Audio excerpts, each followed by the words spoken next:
Kofi à se permettre à me quitter ça. Devant ma femme, oh ya yébité. Pour dire que, pour dire que, moi na wana, d'abord dire que moi na wana, tu connais mon nom. Excusez-moi, tutoyer yo. Moi na wana, c'est qui, c'est moi. Tandis que vous connaissez mon nom. Avec beaucoup de respect. Et deuxièmement, moi na wana, oh mouké wana. Moi na mouké, vous connaissez bien le nom de moi na mouké. Héritier. Devant des gens, oh yo, au pesi bango crédit, ya ko humilier biso. Ba frère, bandeko, ba tata, ba maman bandeko. Na vie, respect ba imposera yango. Il y a certaines choses, où ça que chez tata sa parent na yo, ana droit ya ko humilier au devant bato. Tout ça la chez moi boy. Attends qui no obotamne papa maman moko yo za ya za leki. O humilier ga devant bato. Yeba que un jour, respect wana e longwa. Aoluka a imposé respect. Moi j'ai fait Koffi Olomide quoi? Qu'est-ce que moi j'ai fait Koffi Olomide du mal? Je n'ai pas fait du mal moi. Ça fait quelques années que depuis que je suis en Europe, je n'ai jamais été ingrat. Inconscient, mal compris. Bino bato boye barate signification et ingratitude. Moi je reconnais toujours que la personne qui m'a ramené en Europe c'est Koffi Olomide. Déjà, du fait déjà de reconnaître ça, je ne suis pas ingrat. Je reconnais que la personne qui m'a ramené en Europe, c'est Koffi Olomide. Et na pouvoir loyauté nanga, na gratitude nanga, pendant tout ce temps qu'on a la poto, en défendant Koffi Olomide. Bokokai Koya, pour intervenir dans ma live on endort. Tu ne peux pas te permettre de dénigrer Ferrego là et en même temps dire que tu es fils du roi. Tu dois faire un choix. Soit tu es avec nous ou tu ne l'es pas. Aujourd'hui, Koffi Olomide et Ferrego sont une famille que toi, Prince Bakali, tu n'as pas le poids de séparer. Si tu veux continuer à dénigrer ou à critiquer Ferrego, la Ligue des Champions, nous allons aussi te combattre de la plus belle des manières. Tu peux compter sur moi.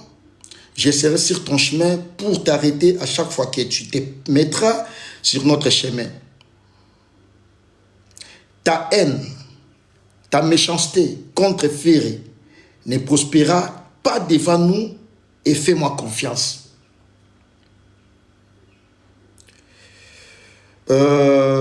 Nazotan la lettre Oyo, Natangi Yango, et je recommence encore. S'il vous plaît, avec une attention particulière, tout en la lettre Oyo ensemble. Premièrement, lettre Oyo, ils ont une incohérence. On a expliqué yango. Maintenant, on a tanga yango pour une meilleure compréhension na bino et plutôt me un peu rebondir yango ensemble na bino.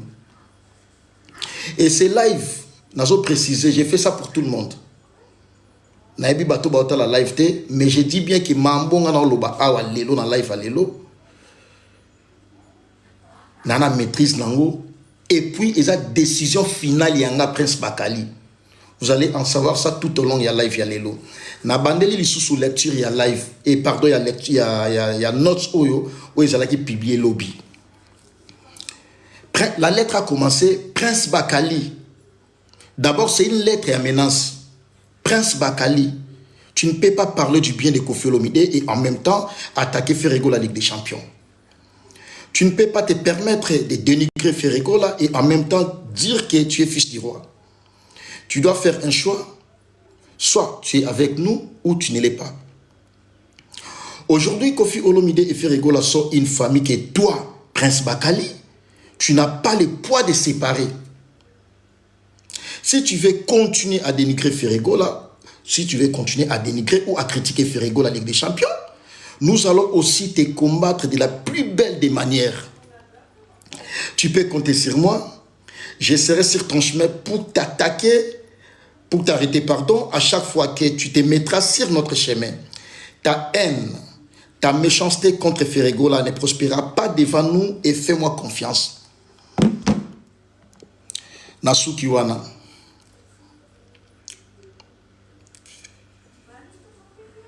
Premièrement, Prince Bakali n'a mérité menace.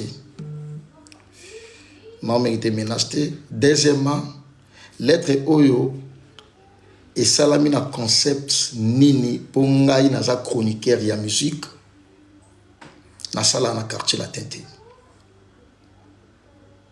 Lettre Oyo et lobby que basala ngona beat ki nga Prince Bakali naza na haine, naza na méchanceté contre Ferregola. Ngai Prince Bakali naza na haine, naza na méchanceté contre Ferregola. Moi, Prince Bakali, j'ai fait la promotion de Ferregola, double Adidas Arena. Je suis allé jusqu'à Genève. J'ai fait la promotion de Ferregola. J'ai parlé dans mes émissions de Ferregola en bien toujours. Moutou azana haine ya moutou, moutou azana méchanceté ya moutou. J'allais parler peut-être par rapport à déroulement à un concert où on a fait la promotion à Yango. Parce que ça a été la meilleure de mon côté aussi. Peut-être il y avait aussi des pires. Mais je n'ai jamais dit ça. N, Yanga Prince Bakali au lettre Yobima, Nazanango envers Ferregola na méchanceté, tout simplement parce que na lobaki ke fait rajouter capacité à 7000, batubaki 5500. Ne N et bimi wana na méchanceté. Déjà, to qui n'est la logique ya makambu, ndenge ma bezali laka. Au salisi feti, aux salia 1000 personnes. Batoubaye 700 ou 800 personnes. Au salim piakaten. Sur aux sal, il y a 1000 personnes. Batoubaye 100. Wanando lobi au salim piaka.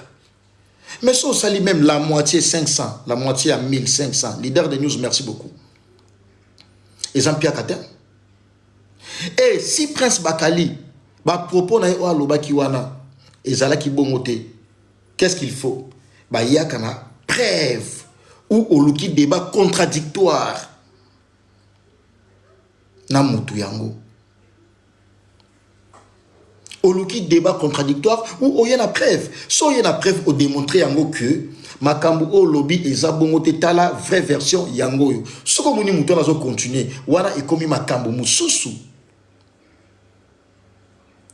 Donc Koffi Olomide oaza artiste à mon la musique congolaise. Oaza ba musicien autotikali na bango comme fierté à musique ya Congo. Asalinga Prince Bakali lettre oyo pour na olobaki na zana haine na méchanceté envers Ferregola.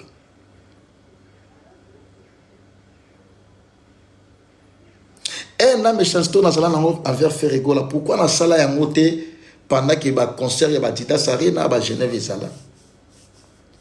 Naturellement bato ba Prince Bakali naza jara bato te na sala makam na émotion. Naza jara bato te oezake ba enviaka. Ba la na ketu so muni nga se prospérer ye azonyonga te nga bongote. Nga Prince Bakali na bongote. Maintenant la question est celle-ci. Je pose cette question. Par rapport à cette lettre et par rapport à cette publication, ce que j'ai eu à faire pour mon yaya, la légende vivante, Fally Ipupa.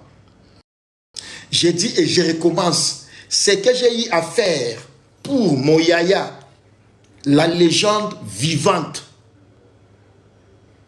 Fally Ipupa, pendant des années.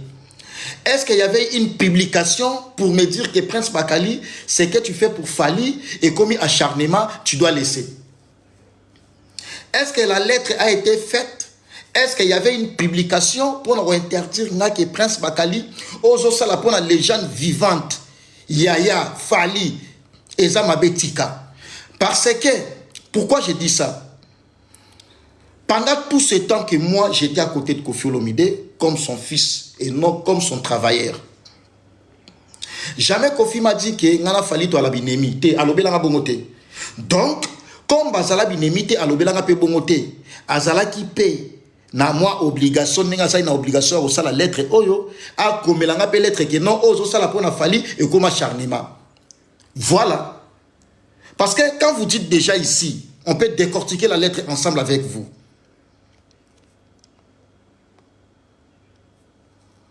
Ici, la lettre dit, Prince Bakali, tu ne peux pas parler du bien de Kofi Olomide et en même temps attaquer Ferrigo, la Ligue des Champions. Tu ne peux pas parler, tu ne peux pas te permettre de dénigrer Ferrigo là et en même temps dire que tu es fils du roi. Tu dois faire un choix. Soit tu es avec nous ou tu ne l'es pas. Aujourd'hui, Kofi Olomide et Ferrigo sont une famille qui est toi, Prince Bakali. Tu n'as pas le poids de séparer. Merci. Aujourd'hui, Ferrigo et Kofi Olomide, c'est une grande famille. Oui, bravo. Je n'en disconviens pas. Et l'histoire retiendra, on n'oublie pas l'histoire que Fally et Kofi aussi, c'est une grande famille. On dit, il y a un adage qui dit, la famille est sacrée. Fally et Kofi, c'est une grande famille aussi. Et pourquoi pas l'être paix et salama pour interdire que Bakali ozo sala pour Fally comme acharnement. Ce qu'on me dit au monde sur la chemin na yo. Au coup séparer Kofi na Fally. Parce que au moment où on a ça la live tout ça, attaque ko critiquer la musique à Fally. Vous pensez que ils en ont battu pendant le bataille non mais Bakali Kofi na Fally ba famille wana mwana Kofi. Et l'Obamaka. Est-ce que l'être est salama pour nous? Est-ce que l'être est salama pour nous? Naraya Kofi Olomide, Maman Congo la plus intelligente, des gros bisous. Je vous salue affectueusement. Naraya Kofi Olomide. Moi, je connais la valeur de Kofi Olomide. Nata, moi, j'ai voyagé avec Kofi Olomide. Je connais la grandeur de Kofi Olomide. Tu vas dans Rwanda, tu vas dans la Goma, dans l'hôtel Serena. Conseil spécial, il y a président, il y a Ouganda. Aya alobi na biso abi babenga kaye na boîte na Ouganda so akoti boîte babenga ke Tata Mobimba parce que so akoti asenga ka nzembo wana ya Tata Mobimba. C'est un grand, on ne peut pas ignorer ça. Kofi c'est un grand. Kofi qui se permet, il y a combien qui dit ça devant des fans inconnus pour faire une vidéo en disant que moi na wana c'est moi et na moi na wana mukie. Moi, Namouké, c'est héritier.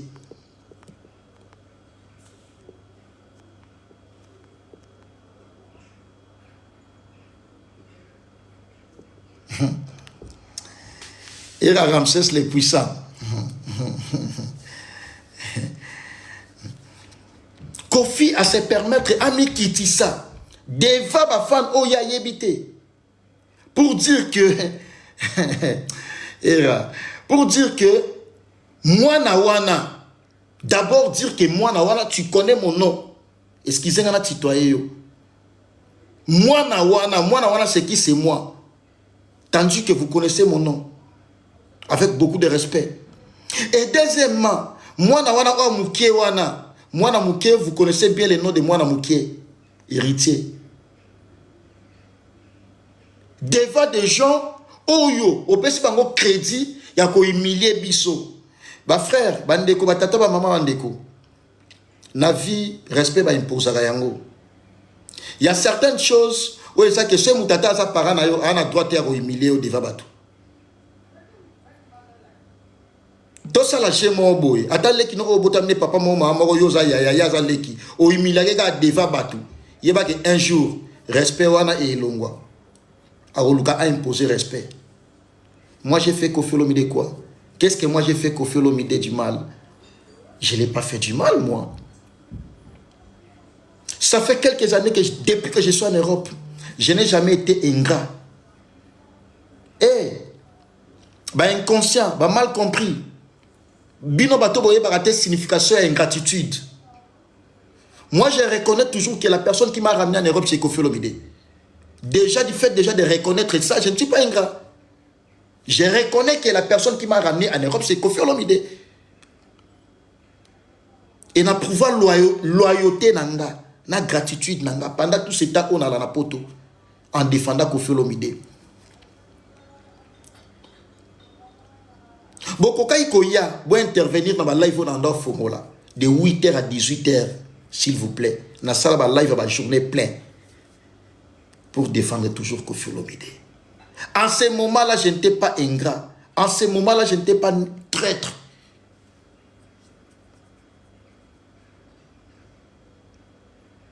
De l'élonga bakali na komi ingrat na komi traître parce que na lobika qui naza naître. De l'issoumo nga na mimi na mokilika parce que nga bakali na lobi naza naître. Mais bino bo reprocher à biso. Bo reprocher à biso que to sala musala opona osunga ba musicien na biso. Parce que nga bakali na ndo défendre ba musicien nyonso na ndo mutu mo apexanga te. Lokuta mabe nde na ndo défendre ba musicien nyonso mutu mo apexanga te. Mais na ndo tanga ka kombo ya falite. Bino bo ndo trouver normal na les émission na lo bakeno na défendre ba tout sauf fali. Et bon trouver normal. Fala bomilanga nani. Oui mama comme on a matsabino. Fali abomelanga nani fali asalanga nini. Est-ce que tu continues toujours na TV à démagogie, na TV à flatterie? Moi, je ne suis pas un flatteur. Moi, Prince Bakali, je ne suis pas un flatteur. Je préfère manger les matembele qui de côté quand vient ngombe au balamba, pas à ma voisin. Et si moi, j'ai dit que dans un naître, je me suis décidé à la naître en fait. Et ça pour la visionnage qui m'ongoté. Et ça pour la visionnage qui peut être comme un chroniqueur pro-Fali. J'ai pas besoin.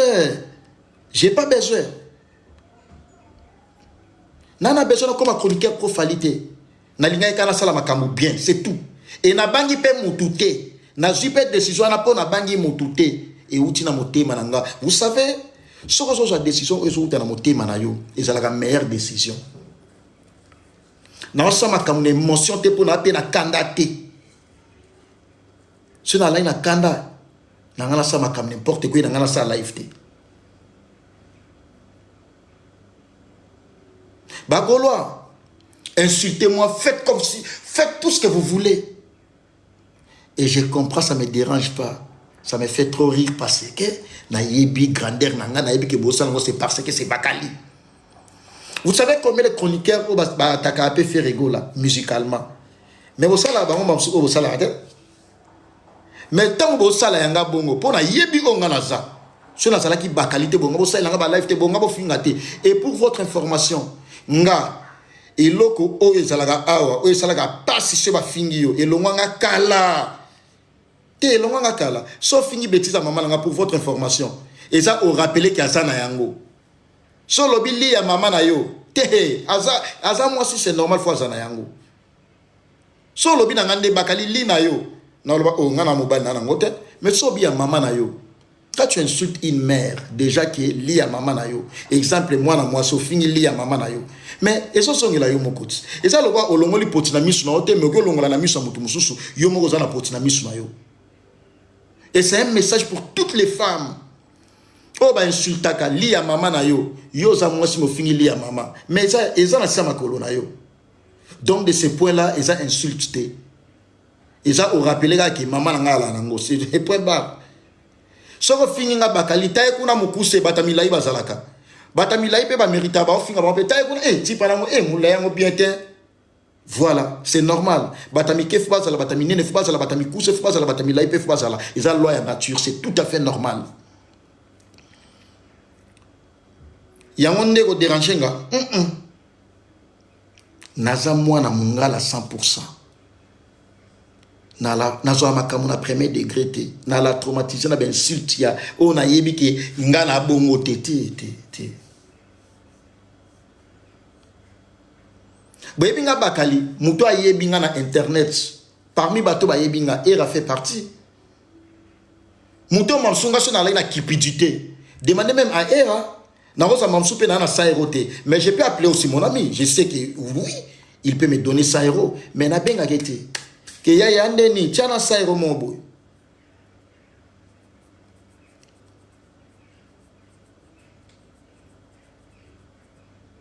de lettre o noso ebimi tout simplement pour nga Bakali na sali analyse ya concert ya Ferigola. OK, toki na jango bien. Bakali qui attaché de presse a hérité Watanabe. Na sali promotion ya concert ya hérité Watanabe. Na za trop fier na mona réussite ya concert na biso.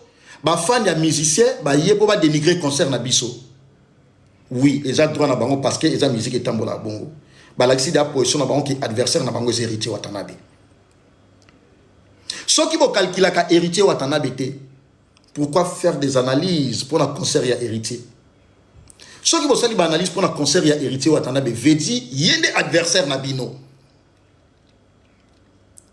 Si vous avez une adversité, tant que vous avez un concert Nabino, vous avez plus belle parole, concert Nabino. Non, ça ne se passe pas comme ça. Vous avez un angle qui est attaché des presses et héritier. Je dois bien vendre mon artiste et puis protéger bien mon artiste. Naoya peka na critique. Et gozala. Critique ou na fingi mutute. De ngana sali critique, ya musique on ngana moni, bobengi yango lettre o e kumami awa que na sana haine, na méchanceté envers Ferregola. Sikoyo, tangu basala ki pe critique pour na héritier Watanabe, wane sala ki haine na méchanceté te hein. Méchanceté et bimika na tangu na nga bakali. Baso signaler live s'il vous plaît.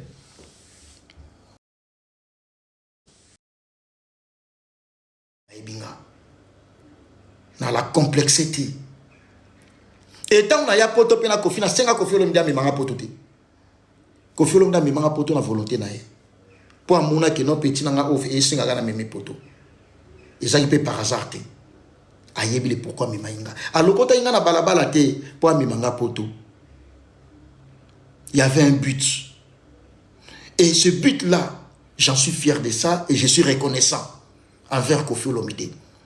Bogoyoka ngate bakali, lelo je vous dis, moi et Koffi Olomide, je vous dis ça aujourd'hui là. Nana kandate, je suis posé. Les histoires de Koffi Olomide, les activités musicales de Koffi Olomide. Parler de Koffi Olomide, boyoka nga soute. Défendre Koffi Olomide, boyoka nga soute. Na sokoli maboko na tiki. Mais yango ndete, et osala ki nazala ingrat nenga mema poto te, je reconnais, yemta mema poto, je ne suis pas ingrat. Mais parler les activités musicales de Koffi Olomide, moi, Prince Bakali, je vous dis ça aujourd'hui là. Niet dans salangoti. Et ma chroniqueur, non, c'est un message pour vous. Oh non, sur Yaman émission, s'il vous plaît, avec beaucoup de respect. Botou na nga makamu ya musique ya Koffi Olomide te. Soko tuninga na telemi na bimi. Non, ça la makambo yo vient nga. Adolphe Dominguez, on a yamana ba débit nanga ya carrière parce que je relate une petite histoire quand on a bandi stage académique nanga à l'époque on a qui ba descente premier musicien on a cha micro misa munene ezala Adolphe Dominguez pour na respect nanga la personnalité nanga naza mutu naza nyamate mutu nyoso ya mokila mérite respect pour na respect nanga na otanga makama musique ya Koffi Olomide te. Botu na nga ba question na ngote na loba kango pe lisusu te. Nga mutu na loba pour na respect na nga. En lisant cette publication, cette lettre qui a été publiée, bon mona keza lettre o ezana ba menace na kati. Bon mona keza lettre o ba tenir nga na rigueur net na sala na quartier latin. Avant lettre bonge salama. Fallait na sala na quartier latin. Nga na sala na quartier latin te bo sala nga lettre bongo pourquoi? Naza chroniqueur, naza libre européen sa opinion nanga. Na insulté mutute. Tebi jandou le nenge tambolaka. Na osape makam na émotion te puis bino ba fan. Bino ba ota l'intérêt na bino sentiment o boyo kaka. Nga na ota la pe intérêt na yebeli déontologie ya musala nanga. Pas de palpite, mutako sa mutute. Combien de fois tokena anniversaire à Stomy à Kafulek, na pese mbote belé Stomy à Kafulek. Tozalana na Nagler Bouéboué, l'influenceur suprême. Nagler Bouéboué, la son mot belé. Kevin Cheval de la Défense. Kevin Cheval, Samson d'Europe, d'audition de la Défense. Ba CD à Lamba Général. Bana garde Nord Mobimba Tozalawana. Ba Kale Amboka, ba Gatouzo, ba Charoma Kofi Tozalawana.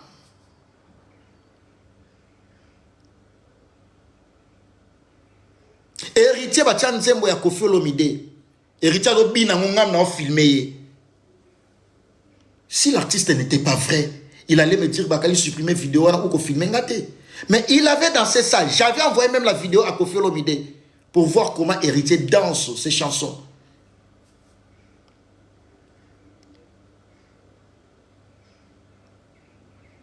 Dans toutes les interventions à Héritier Watanabe, Bah, sortie médiatique, il n'a jamais manqué du respect à Kofi Olomide.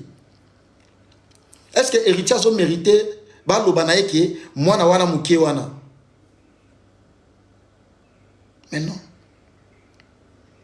Mais non.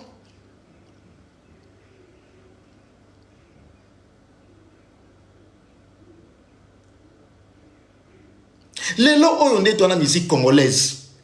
Bino bolinga qui position on a là en 2024 pour Bakali à 2025 dans le bango même dans l'émission.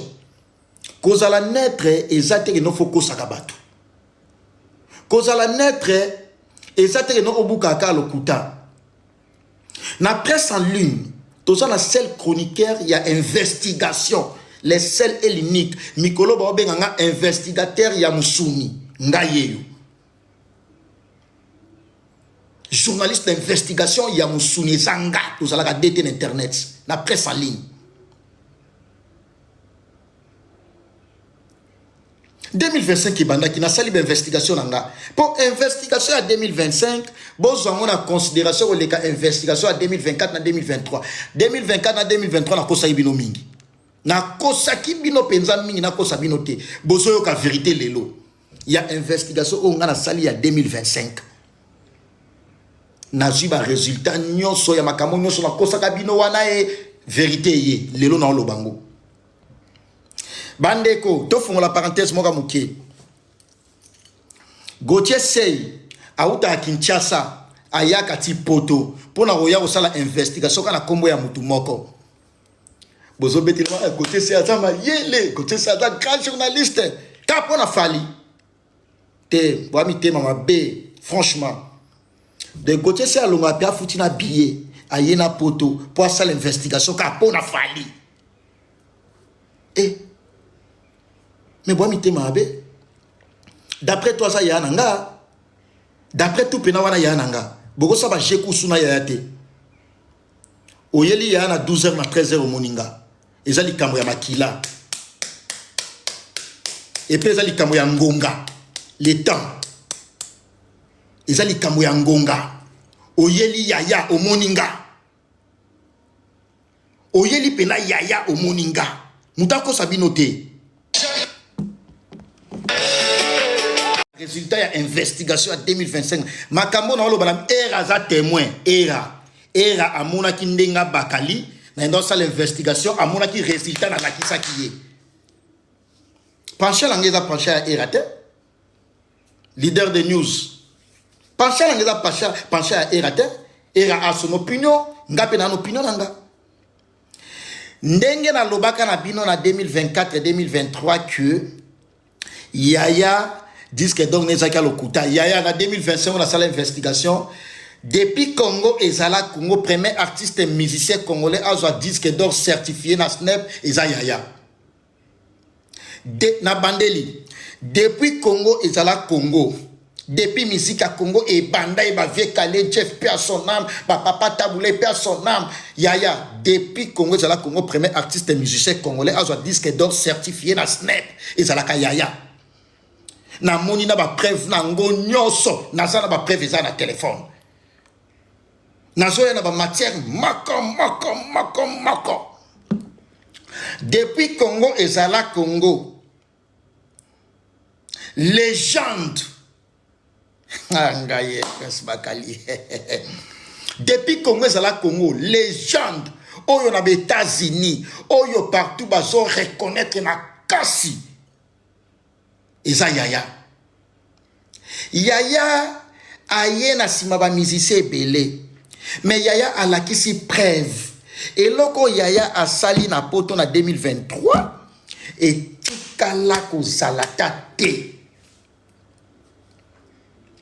yaya abeti sal nanu oyo aucun artiste musicien congolais abeta yango na vie na ye comme ya salwana eza U Arena Paris la Défense Arena. Et ça la capacité au yaya qui a 40 000. Na 40 000 au yaya capacité soit qui batu nyoso wana toujours na cadre investigation na salaki pour na kitakati sur le terrain. Na sala investigation ya musika te. Batu nyonso bakota concert à Yaya bazala 38 500. Yaya tikala eka na mwa 1500 pamba e pour sala na de bato na pa meke. Et puis ce communique concert ezo betama. Ozu plaque mutako sabinote plaque wana eza neti événement au sali eza triple. Pour plaque eza na grandeur nango mususu. Ti yo nano telemisa mundele équipe na mundele pena bazo gérer sali ya munene boye yo telemisa bango liboso po ya opesa plaque. Ti mundela telema bongo po ayebi ke Yaya asalaki et puis asa parmi batu oyo na histoire. Il y a un musicien au beta na yu arena. Yaya kota na histoire. Nzokande Yaya kuna kota na histoire. Et puis musicien congolais oyo aoluka no beta na yu arena. Il faut senga permission pa Yaya. Kuna za bongo Yaya kuna comme une ambassadeur. Yaya comme ambassadeur ya salle wana yu arena. Yaya kuna na yu arena. Avant oya ko beta congolais ngayo na pesi da message d'investigation na salaki avant que no beta concert kuna fo le kana na nzela Yaya so Yaya pesa car obeti et puis tango so ya ko ya kute o sa capacité à 20 000 o ko beta te wana investigation on na sala tanga ye avant beta concert kuna il faut senga Yaya permission siko na tuna nde na monela héritier visuel héritier no kendele nango héritier beta yu arena héritier fo betango héritier fo beta yu arena wana héritier beta yu arena et puis mikolo yo non c'est pela na attitude ya ba spiritas na ba warrior ba comme na raisonnement moko boye bana malamu o baloba page non moi na bitinda akufaka nzala te moi na respect akufaka nzala te tala vraiment ngapa to ça na Congo mboka neti ba musicien neti ba wera ba jibe ba nzimaka Yaya ba wera wa za légende jibe taka jibe jibe légende monene ya musique na biso anzimaka Yaya. Siko boye bisanga ba effort wana nyoso na banda ko boya moteme so kokate siko lelo oyo na lobi na sa netre makamu nyoso malamu so ya sali malamu na beti maboki ya yo sali mamba bien et comme il peut likambu et comme il problème bakali lelo comme isoba bakala 2024 bon non bakala sala ba analyse na yo bien wana zo sepela pona sa analyse pona côté la ministère na oyo lingi. Comme linga Yaya te na mo côté la pe Yaya et comme ke bakali peno comme zoba tabo mo benga batu ba zoba kana lo so ba peso o tanga ta lecture on a sala lettre ngo o ba komelinga oyo mamso ko yeba te mo zo benga o se permettre benga bakali zoba Yaya beti concert na yu arena Yaya landi si ba salle ya minene ba salle prestigieuse ya poto ba communicateur a Yaya boyo ka message nanga surtout mingi ya Kisasa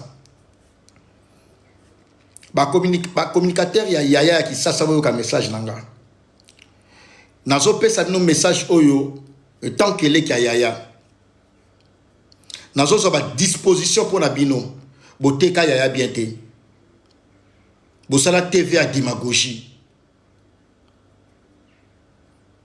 Yaya sala makambu ya somo ya kilo boyeba oteka ya te bo bikota na ba polémique ya ba distraction na biso vampire dimal esa kota ya te empire dimal ba kosa kabino empire dimal c'est au moment où muta osala makamba bien oza ko ignorer yango nde oza dans le mal vampire dimal yango wana empire dimal esa la kota ya te muta osala makamba bien bo benga empire dimal par rapport à quoi to benga yango na ignorance mutako sabinote omoni tang muta azu délivrance vérité oya lobaka ana besoin surtout tuna bo tango zalamu pagano tango zalaka païen makambo bana lote ala sona besoin justification na te la nation a besoin de monter. Awa to sur la carte à sainteté. Yaya beta ba concert, aucun artiste musicien congolais a beta ba concert à Bongo. Qu'on se le dise. Yaya beta ba Lille, Yaya beta ba Nantes, Yaya beta ba Lyon, na ba salle prestigieuse. Yaya beta concert kaka na parité, Yaya keti na ba province oyo, ba province pena ogo satan de tege na go beta me abeti yango. Mais pour nos beaux yango, il faut ça monter ma bé. Il faut ça la monter ma bé. Donc, kondima yango, ça veut dire que musicien na yo, oyo lingaka alonga musicien na yo, non? À l'époque, quand on a polémique, il y a musique, il y a JB na Ouera. Tendance à débat. Au critiquer JB, bata JB peut critiquer Ouera. Mais c'était comme ça. C'était comme ça. Parce que les gens ont changé en poignée. Yo, on a monopole, ils ont attaqué musicien nanga. On a ça la kapana yé, na futa maka. Oui. Na ça attaché de presse, il y a héritier Watanabe. J'ai dit et je reconfirme. Na ça attaché de presse, il y a héritier Watanabe. Ceux qui ont la chroniqueur, bah, ils ont attaché de presse, héritier Ngoboyate.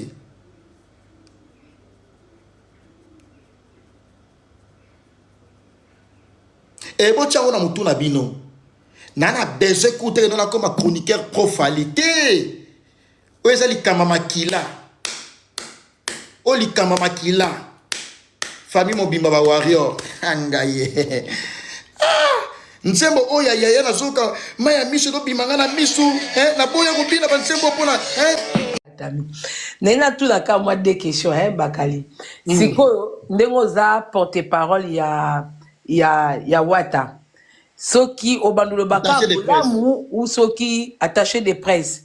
Donc, la communication, il y aura toujours des choses positives, ou s'il y a des négativités, tu viendras aussi nous le dire, ou ça sera huis clos. Oui, bien sûr. Au moment où le public ou éthique na cadre na bino la société.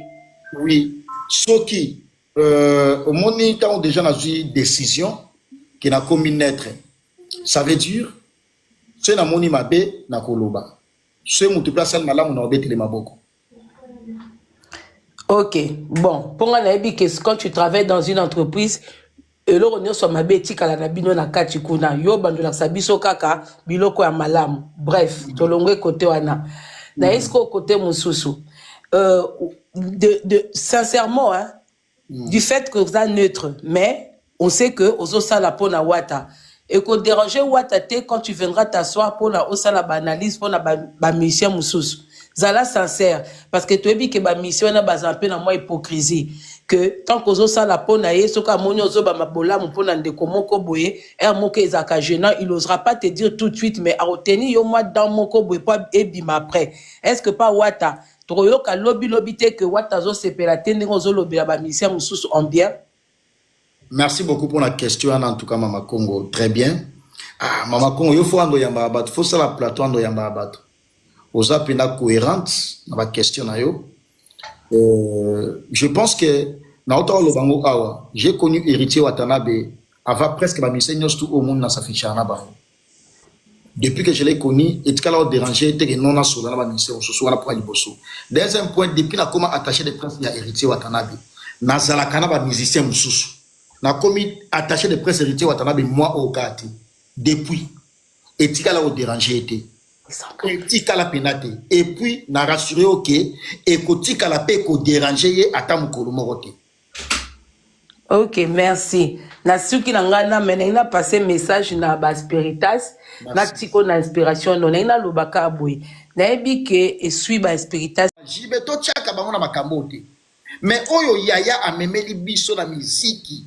Lokuta yaya Mama Congo oyebi te que non récepteur de son. Oh yaya abandako lata awa to bandako ko sabatuke zalaka autotune ba concert no sebeta mana poto mutu nyoso na yango concert no sebeta mana poto mutu nyoso récepteur wana banda benga ngo autotune ba série biso to ala ina Empire du Mal pour un vrai Empire du Mal les à côté biso to zalaki Empire du Mal est quand existait te kota yaya banda benga ngo yaya yemba kana autotune ok ba yeba ki te no yaya déjà Aigle Vision ezalaki musika. Na Orlando na sebaka na msala elo na loba ya suka.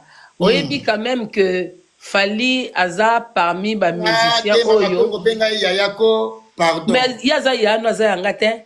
Aza kage boya bakali. Yaya bakali. Oyebi quand même que aza parmi ba musiciens oyo abeta Tour de France, hein? Asali Bordeaux, Asali Lyon, Abeti na Lille, Abeti, ça c'est pas facile, hein? Et ça, bah, pour biso, bah, Congolais, to mesana na ba concert, na ba capitale, neti ba Paris, ba Bruxelles.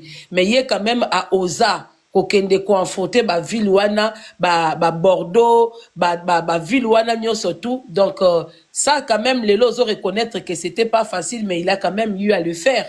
Non, Mama Congo.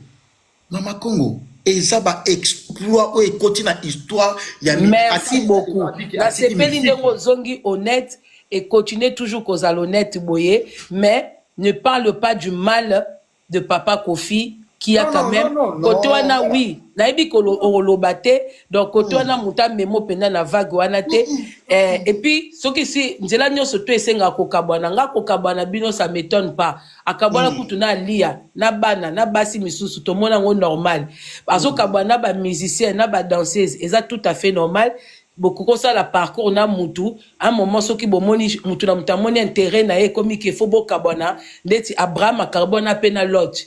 Mais toi, évitez ko kabonaka na ndenga mabe. Nga pona nga, chacun fait son chemin. Vous avez fait un parcours ensemble, et comme ina suka, mutunamta zwanjela, ndenge batunyo suba kabonaka. Bonne chance na yo na parcours ndengo zui, total asko musala nde ozo sala en étant neutre. Bisous. Merci. Bisous. Merci beaucoup, Mama Congo. Merci, c'est très gentil. Vraiment.